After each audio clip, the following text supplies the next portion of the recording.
Rosy friends, it's Julie, and today I'm going to talk about ocular rosacea. I'm going to call this a part 1 video, or just basically an introduction video for both me and maybe for you as well, because it's not a topic I'm hugely comfortable with, not compared to talking about the rosacea that I have on my skin. And the reason is, for one thing, I'm not 100% sure that I have ocular rosacea, but for another thing, I am by far not an expert in eyes, in skincare, even in rosacea. I'm not an expert in any of those things. I'm just a person who has it and who has been testing tons of different skincare and cosmetics and lifestyle things to try to get it under control, or at least control the signs and symptoms. But I've had this request so many times that I didn't want to ignore the topic. So basically what I'm going to do is talk about ocular rosacea and what I know so far about it as a complete non-expert. Everything that I'm sharing in this video is not based on my own experience, unless I point it out as my own experience. It is based on what I have been able to find out online from really well-reputed websites such as the National Rosacea Society or Mayo Clinic, or just from studies that I've found and have read, and this is how I understand them. If you want to know about ocular rosacea, if you think you might have it, or if you do have it, the best person to consult is your doctor or ophthalmologist or optometrist, or somebody who has a lot of expertise in the field, which I do not have. So now that I've said that, here is how I understand ocular rosacea and what can be done about it and that we know so far. It is subtype number 4 of the 4 subtypes of rosacea. I have subtypes 1 and 2. They're mostly, one is the redness and basically what you think of in terms of flaring up, the inflammation and possibly tingling and burning and things like that. It could be any of those things or a combination of them. Number 2 is the pimples, or pimple-like. They look like acne, but they're not acne, they're different. So it's little bumps and things like that. They look like teensy little whiteheads or just like little pink pimples. They act differently from regular acne that you think about with acne, but they look pretty darn similar. I have both of those things. The third type is a type that actually causes the skin on the nose to thicken. It's more common in men, and it can cause kind of things to, like your nose to be misshapen a little bit. I believe laser is the only way around that, but I could be wrong. And then there's subtype 4, which is ocular rosacea. And according to a study from the National Rosacea Society, about 60% of those of us who have rosacea also have a certain amount of ocular rosacea. For the vast majority of us, it's super mild, but it can be very irritating. I'm not 100% sure that I have it because it's very difficult to diagnose. It can feel exactly like allergies, seasonal allergies, which I also have. So it can be very difficult to tell the difference, but because I get it year-round, the symptoms, I'm starting to think that I do have a very mild version of ocular rosacea as well, so I can include myself among those lucky 60%. Among the symptoms of ocular rosacea are bloodshot eyes, so that red or pink look to the eyes, watery looking eyes, irritated eyes, so that would be not what's visible as much as what you feel, so like burning eyes, stinging eyes, the feeling of having sand in your eyes, that kind of thing. Really super fun, I've got that. Swollen eyelids, I have that as well. In fact, it's more on the bottom on this side than on this side, but I also have that. The swelling doesn't feel uncomfortable, but I hate the way that it looks. And apparently we get styes more commonly. I don't get those, but apparently we are more prone to them than the general population, so yay for us. A University of California Davis study said that 85% of people who have ocular rosacea have meibomian gland dysfunction. I have no idea how to say that word. As long as I remember to, I will put it on the screen. But the vast majority of us apparently have a dysfunction in that gland, so there is something not working right in our eye. 16% of us also have some sort of scarring on our cornea, and 11% of us have what is called corneal neovascularization, which occurs when there are extra blood vessels that actually develop within the cornea. So that's kind of weird. I don't know what to think of that. As I said, I'm not an expert.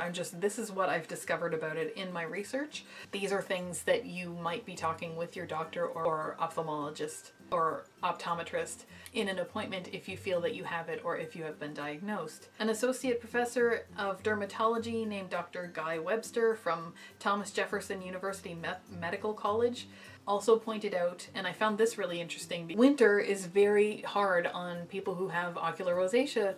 They actually talk about symptoms more in the winter than at other times of year, and it's likely because of the wind and the dryness and the cold. Those are all things that can worsen all of those symptoms that I talked about earlier with the watery eyes and the dry red eyes and all of that fun jazz that we get. So in the winter, which is just coming up now, we have it even more rough. So if you feel that that's happening to you, you're not alone. It happens to the majority of us.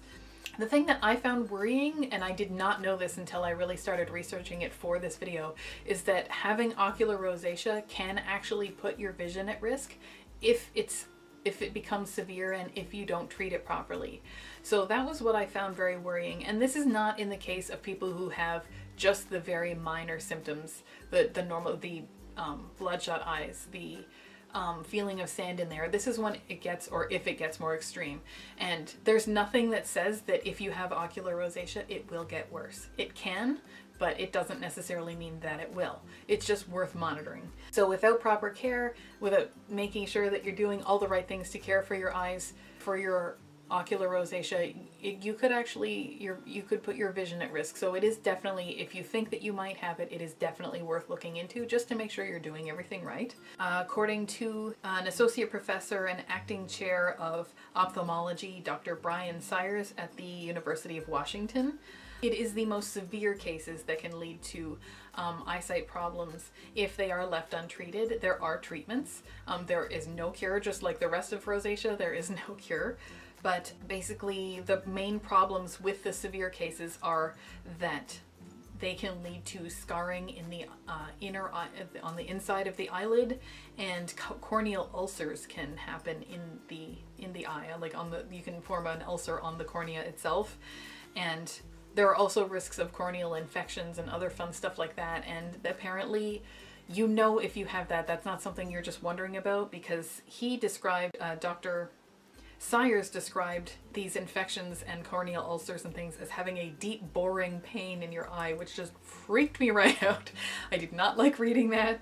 And apparently they do a very aggressive treatment to get rid of that. So that's terrifying, but apparently that is in a small number of the most severe cases. So for those of us who just have the minor and mild versions of it, and even the moderate versions, that doesn't describe us, and we don't have to worry too much. But it's good to know about this sort of thing, so that if we feel that we have it or that it is getting worse, we can do something about it before it becomes that.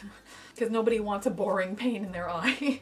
As I said, the vast majority of the cases are mild. Still, Dr. Sayers, the same one who just finished describing all of those severe cases and the risks of eyesight loss, does recommend that you take really good care of your ocular rosacea prone eyes. And to do that, he recommends several times a day applying a warm compress.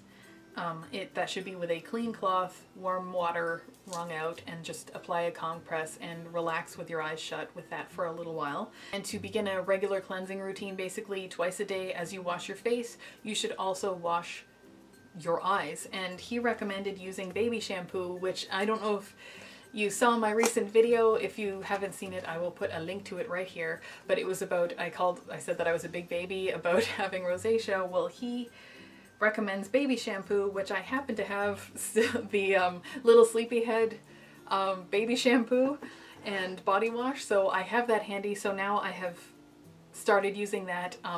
He says to use a cotton swab, so basically a Q-tip, and carefully wash the area, and so get right in around your eyelashes and make sure the whole area in and like around your eyelid and the inner area of like right here, that's all well cleansed.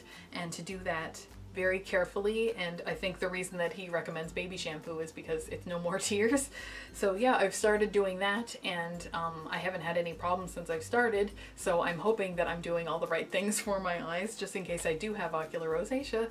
And honestly, if that's all that it takes when you have a mild case to make sure that you're doing the right thing is to use warm compresses, keep your eyes clean with baby shampoo, I can't really complain about that too much, because that's pretty inexpensive compared to a lot of the different kinds of treatments and therapies and things like that that are recommended.